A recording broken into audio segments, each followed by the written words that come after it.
From a Christmas intrusion that shattered one woman's holiday to an Easter egg hunt that turned into a nightmare, these stories will leave you questioning the safety of your own home, your own routines, and even your neighbors. So settle in and get ready for tales that will stay with you long after the screen goes dark.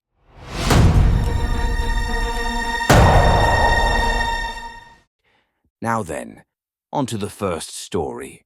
The Christmas Intruder. I had just moved into a small rental house looking forward to a peaceful Christmas after a tough year. The house was cozy, tucked away in a quiet neighborhood, and I felt confident that it would be the perfect place for a fresh start. But I was wrong.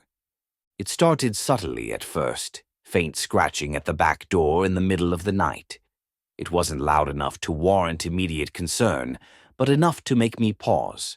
The first time it happened, I assumed it was a tree branch brushing against the glass. Then the tapping started. Late one night, as I sat in the living room wrapping presents, I heard it again. Tap, tap, tap. I stood up, looking toward the back door. The house was dead silent except for the noise. Slowly, I made my way toward the door. My heart was pounding in my chest. When I peered through the blinds, I saw nothing but the snow-covered backyard. That night, I checked all the locks and bolted every window. I was exhausted and chalked it up to my imagination. The next day, however, the situation escalated. When I went to the back porch to take out the trash, I noticed footprints in the fresh snow. They led from the street, past the side of the house, and stopped right at the door. But there were no footprints leading away. It felt like whoever had been there had never left. As night fell, the tension grew. At around midnight, the scratching came again. But this time, I didn't hesitate. I grabbed my phone and called the police. A minute later, I heard the unmistakable sound of the front door opening. Someone was inside. My breath caught in my throat. I slipped into the bedroom and locked the door, huddling in the dark, trying not to make a sound. I heard footsteps creaking on the floorboards. Suddenly, there was a knock on the bedroom door. "Is anyone home?" a voice whispered. I couldn't move. I didn't make a sound. My heart was racing in my chest as the door handle turned. Then, nothing. The footsteps faded, and I heard the front door slam shut. The police arrived a few minutes later, but there was no one in sight. They found nothing stolen, no signs of forced entry, but I knew someone had been there, and I knew I had narrowly escaped whatever was going to happen next. If that was unnerving, wait until you hear what happened at a Halloween party that took an unsettling turn. The masked guest. It was Halloween night, and I was at my friend Jessica's house for a party. The house was old, creaky, and decorated like something straight out of a horror film. Cobwebs, black candles, and dim lights that cast strange shadows across the walls. The mood was perfect for the night, and everyone seemed to be having fun. But there was one guest who didn't belong. He wore a white mask and a black hoodie. It wasn't an elaborate costume, just a plain mask with a vague, unsettling smile on it. He didn't interact with anyone. He didn't dance or eat. He just stood in the corner, watching. "Who's the guy in the mask?" I asked Jessica, but she shrugged, looking a bit uneasy herself. "I don't know. He just showed up." I tried to forget about him, but it was hard. The more I glanced over, the more I realized he wasn't just standing in the corner. He was staring directly at me. I decided to leave early, not feeling right about the whole situation. As I grabbed my coat, I saw the masked man again. This time, he was standing at the foot of the stairs.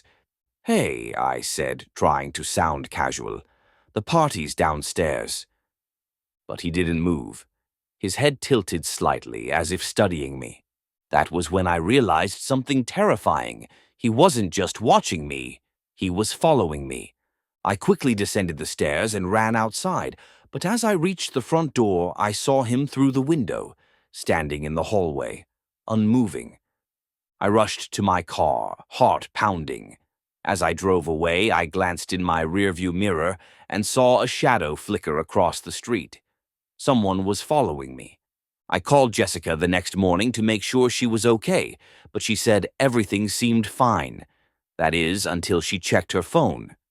There was a picture on her camera roll of me standing near the stairs, taken from the top of the staircase.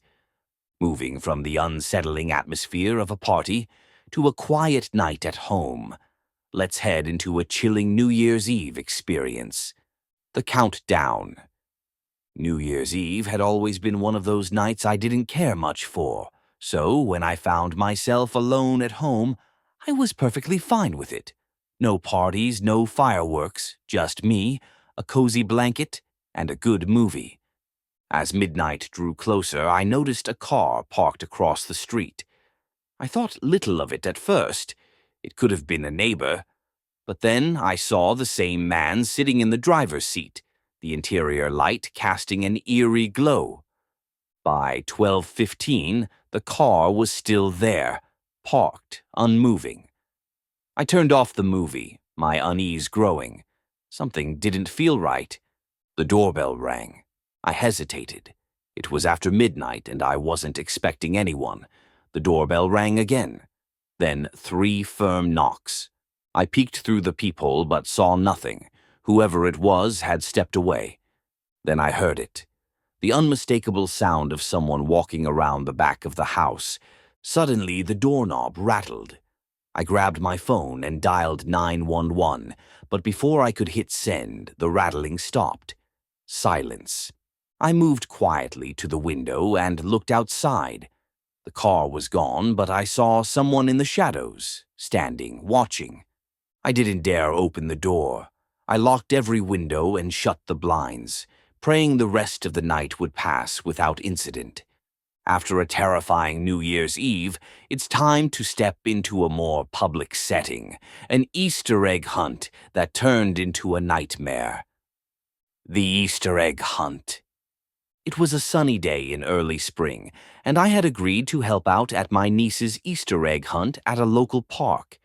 Kids were running everywhere, baskets in hand, looking for hidden treasures in the grass. That's when I noticed him. A man standing just outside the crowd, watching the kids. He wore a faded jacket and a baseball cap that obscured his face, but it was his eyes that caught my attention. They were fixed on my niece. I felt a knot tighten in my stomach. I walked over to my niece and pulled her closer, trying to seem casual, but my mind raced. Who was this man? Why was he so interested in her? "Do you know him?" I asked one of the other parents. She frowned. "No, that's weird." The man didn't move. He just stood there, staring. I could feel his gaze on me, on my niece. As the hunt continued, I noticed he was getting closer. Too close. When the kids began to leave, I saw him move toward the playground area, walking slowly in our direction.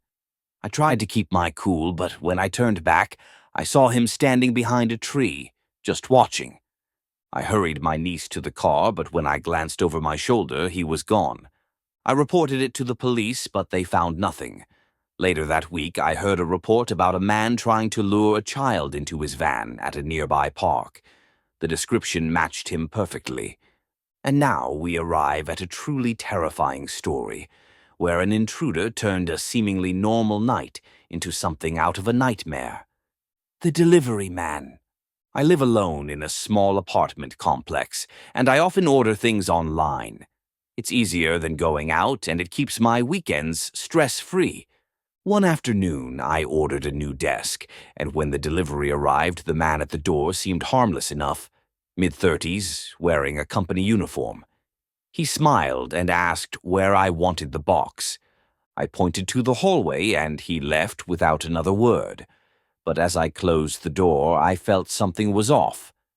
The way he had looked at me lingered just a little too long.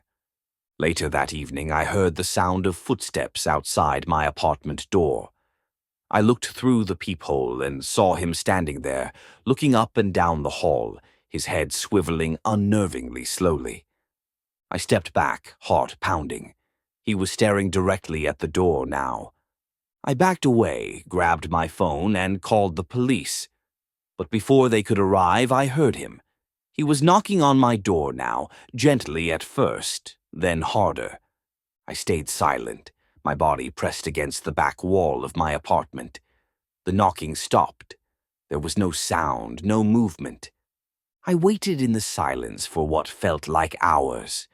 When I finally opened the door, the hallway was empty, but there were fresh shoe prints in the dust near my door.